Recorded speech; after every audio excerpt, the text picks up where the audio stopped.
The morning of October 10th, I think it is, 2019. We're at Bob Venne Park, looking at the flagpole across from Northeastern Clinton Central School, and we've got a fellow we saw over the weekend, Mr. Peter Sorrell, and I invited you to come here to Bob Venne Park and talk to the town board. They were very agreeable, and you called Clark Hurdick last night, and he said, come on down. So who have you got here today, Pete?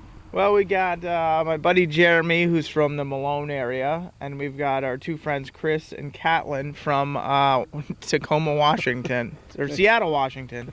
So they flew all the way here just to dig in this part of the area. Well, yeah, this part of the country, they don't get stuff as old as we get over here. So these guys last night, they dug some colonial coins, and they were ecstatic that they got some stuff that old, and it's pretty amazing. So I told them, hey, I said, I got one more spot before you guys go. We'll give it a shot. We'll see if we can't find something. Oh, great. I'm glad we could work this in before they left. Yeah. Now, what's your group, Adirondack Detecting? Adirondack Detecting is me and a bunch of fellow metal detectorists that just enjoy the hobby.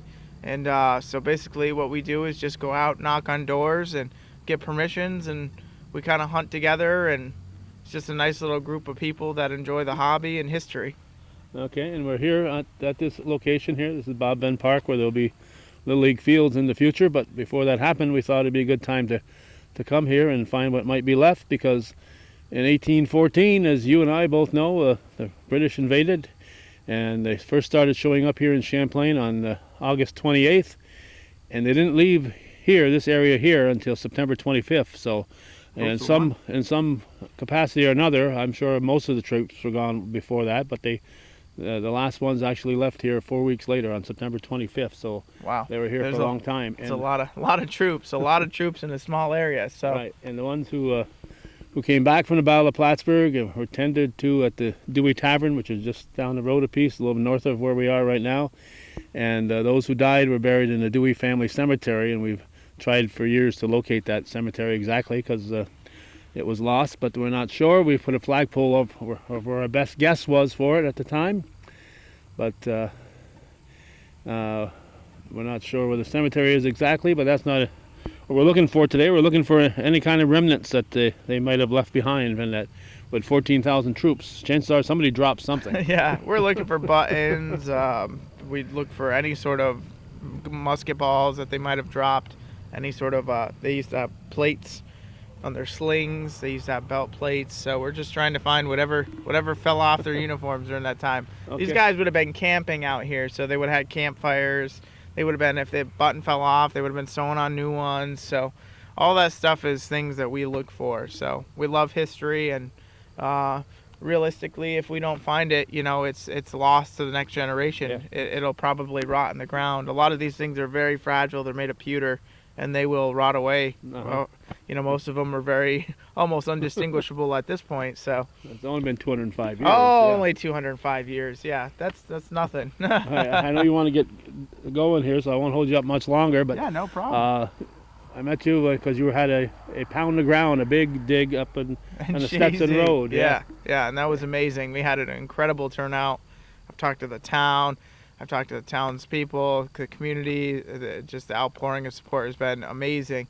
And, stay tuned. We may have another one. We're not sure yet. They're still on the fence there about that. But our farmer said, hey, if you want to do it again, I'm game. So he seemed very happy with the outcome. And we left his fields just as clean as the day we got in there. So he's happy. And that's good. We did a really good thing. I think we brought a lot of business into the community, and I hope they appreciate it, because I know I certainly did. And we had people from as far away as, Seattle, Washington, California, Nevada. Just the whole West Coast came this way.